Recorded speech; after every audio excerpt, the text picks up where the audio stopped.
Again, it's time for the physical and spiritual manifestation of the Book of Revelation. And all these are more signs. North Korea's nuclear test demonstrates fanatic recklessness, South Korea says. North Korea said it conducted a higher level nuclear test explosion that will allow it finally to build an array of stronger, smaller, and lighter nuclear weapons. It was the North's fifth atomic test and the second in 8 months. South Korea's president said the detonation, which was estimated to be the North's biggest ever in explosive yield, was an act of fanatic recklessness and a sign that leader Kim Jong-un is spiraling out of control. President Barack Obama condemned the test and said the United States would never accept the country as a nuclear power. But it already is. North Korea's boast of a technologically game-changing nuclear test defied both tough international sanctions and long-standing diplomatic pressure to curb its nuclear ambitions. It will raise serious worries in many world capitals that North Korea has moved another step closer to its goal of a nuclear-armed missile that could one day strike the United States mainland. The UN Security Council scheduled an emergency meeting to discuss the test. South Korea vowed to boost psychological warfare efforts by increasing the number of propaganda loudspeakers along the rival's border, the world's most heavily armed, and the number of hours of anti-North Korean broadcasts.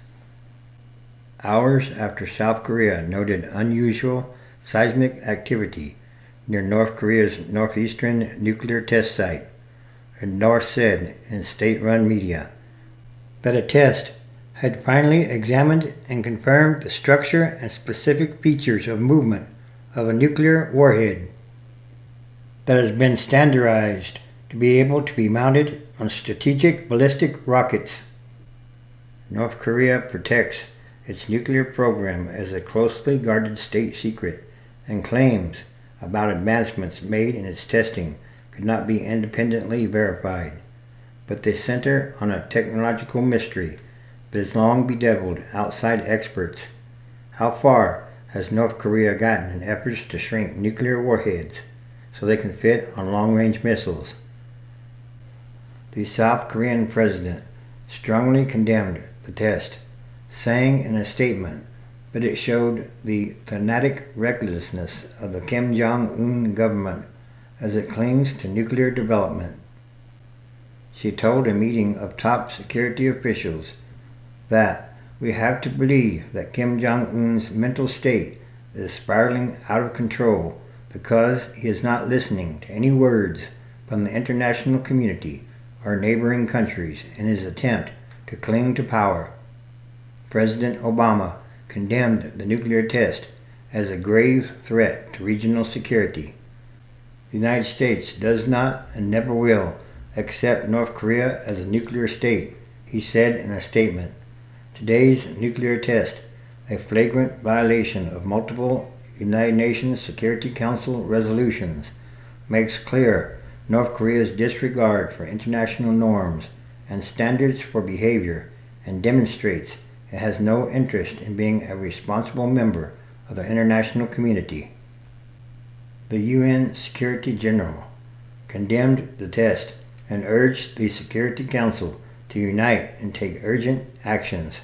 This unacceptable act endangers peace and security in the region and is another vivid reminder of the urgent need to strengthen the global nuclear test ban regime, said the Secretary General. South Korea's weather agency said the explosive yield of the North Korean blast would have been at least 70 to 80% of the force of the atomic bomb the United States dropped on the Japanese city of Hiroshima in 1945. In other words, North Korea is producing bigger and more deadly nuclear weapons. Again, it goes back to what kind of world are we leaving to the future generations? And that should be a very important question to ask. Revelation chapter 16, verse 8. And the fourth angel poured out his vial upon the sun, and power was given unto him to scorch humans with fire. 9. And humans were scorched with great heat, and blasphemed the name of God, which has power over these plagues, and they repented not to give him glory. 10. And the fifth angel poured out his vial upon the seat of the beast, and his kingdom or nation was full of darkness, and they gnawed their tongues for pain. 11. And blasphemed the God of heaven because of their pains and their sores, and repented not of their deeds. Yes, it's time for the spiritual and physical manifestation of the book of Revelation. And all these are more signs.